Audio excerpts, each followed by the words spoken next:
आजच्या या सखोल विश्लेषणात आपण एका खूपच रंजक विषयावर बोलणार आहोत. 17व्या शतकातील तत्वज्ञान आणि आधुनिक मानसशास्त्र यांची अतिशय सुंदर सांगड घातलीय. हो, आणि विशेषतः समर्थ रामदासांच्या मनाच्या श्लोकमधला जो 16वा श्लोक आहे ना, त्याचा संदर्भ यात प्रामुख्याने आलाय. बरोबर. आणि आपल्या आजचं ध्येय हेच आहे की आजच्या या धकाधकीच्या जगात जिथे सगळेच नसते पैसा आणि प्रसिद्धीच्या मागे धावतायत, तिथे शेकडो वर्षापूर्वीचे हे विचार आपल्याला आपल्याच मेंदूबद्दल आणि वर्तनाबद्दल काय सांगतायत हे आपण समजून घ्यायचंय. नक्कीच. आता यातील मूळ मुद्दा असा आहे की माणूस मृत्यू आणि स्वतःच्या ज्या काही इच्छा आहेत त्याकडे नक्की कसा बघतोय. मी या नोट्स वाचत होतो आणि त्यात एक अतिशय कटू वास्तव मांडलंय.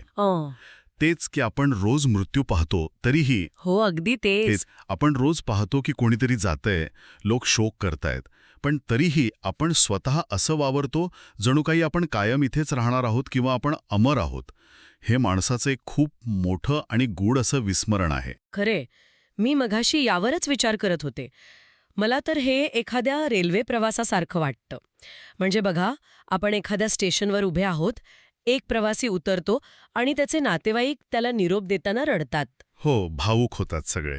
हो ना. पण या सगळ्यात ते हे पूर्णपणे विसरतात की ते स्वतःसुद्धा एका ट्रेनमध्येच आहेत आणि पुढच्या काही थांब्यांनंतर त्यांनाही तिथेच उतरायचंय. अगदी अचूक उदाहरण दिलं. पण मग मला एक सांगा, मृत्यूचे हे इतकं स्पष्ट सत्य डोळ्यांसमोर असतानाही आपण वास्तवापासून असं दूर का पळतो? आपण हे असं विसरतोच कसं? आता कसं आहे, याच उत्तर आपल्या मेंदूच्या उत्क्रांतीत दडलंय.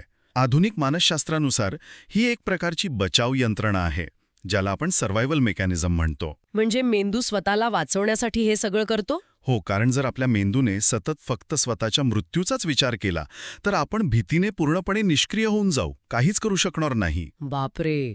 म्हणजे रोजचं काम करता यावं म्हणून मेंदू आपल्याला मृत्यू विसरायला लावतो तर? बरोबर. मेंदू इथे कॉग्निटिव्ह डिसोनेन्स वापरतो. आपण मृत्यूला अशी एक घटना मानतो जी नेहमी फक्त इतरांसोबत घडते, आपल्यासोबत नाही.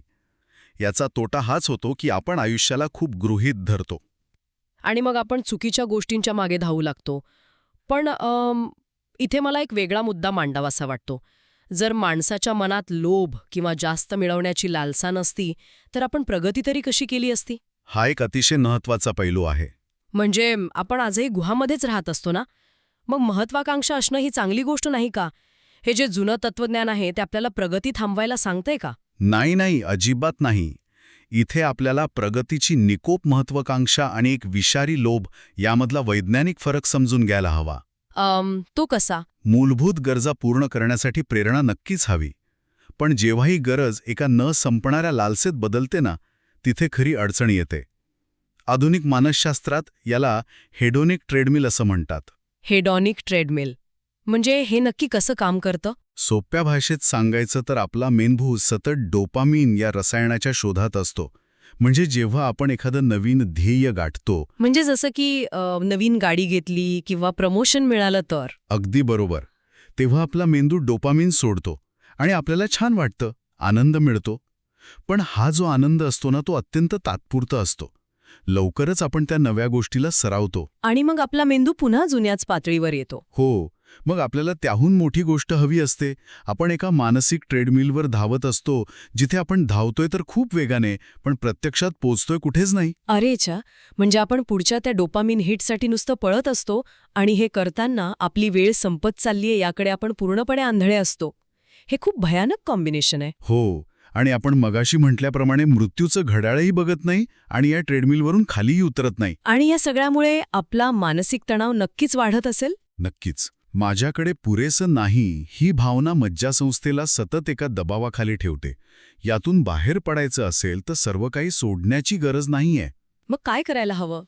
तर कृतज्ञता आणि सजगता बाळगणं महत्त्वाचं आहे. आपल्याकडे असलेल्या गोष्टींबद्दल जेव्हा आपण कृतज्ञता व्यक्त करतो ना, तेव्हा आपण मेंदूला मला अजून हवंय या चक्रातून बाहेर काढतो. म्हणजे माझ्याकडे जे आहे ते छान आहे या वास्तवात आपण मेंदूला आणतो. बरोबर. आणि यानेच मेंदूला खऱ्या अर्थाने शांतता मिळते. म्हणजे खरं तर कृतज्ञता हा काही फक्त एक आध्यात्मिक शब्द नाहीये, तर हे प्रत्यक्षात मेंदूचं वायरिंग बदलण्याचं एक मानसशास्त्रीय साधन आहे. अगदी 100%. मग या संपूर्ण विश्लेषणातून आपण हे नक्की शिकतोय की मृत्यूसारखं अटळ सत्य नाकारून आणि सतत त्या डोपामिनच्या मागे पळून आपण फक्त आपला आज गमावतोय. हो, अनावश्यक लोभ कमी करणं अत्यंत गरजेचं आहे. हे ज्ञान आजच्या या धावपळीच्या जीवनात एका स्पीड ब्रेकरसारखं काम करतं. नक्कीच. आणि म्हणूनच आजच्या या सखोल विश्लेषणाचा शेवट आपण एका विचार करायला लावणाऱ्या प्रश्नाने करूया. जर आपल्याला हे नक्की माहीत आहे की या रेल्वे प्रवासात आपलं स्टेशन कधीतरी येणारच आहे, आणि आपला वेळ अत्यंत मर्यादित आहे, तर आज अशी कोणती एक अनावश्यक धावपळ किंवा लोभ आहे जो आपण तात्काळ थांबवू शकतो? ती कोणती गोष्ट आहे जिच्यामागे धावणं सोडून आपण आजचा हा प्रवास खऱ्या अर्थाने अनुभवू शकतो? हा विचार नक्कीच करण्यासारखा आहे.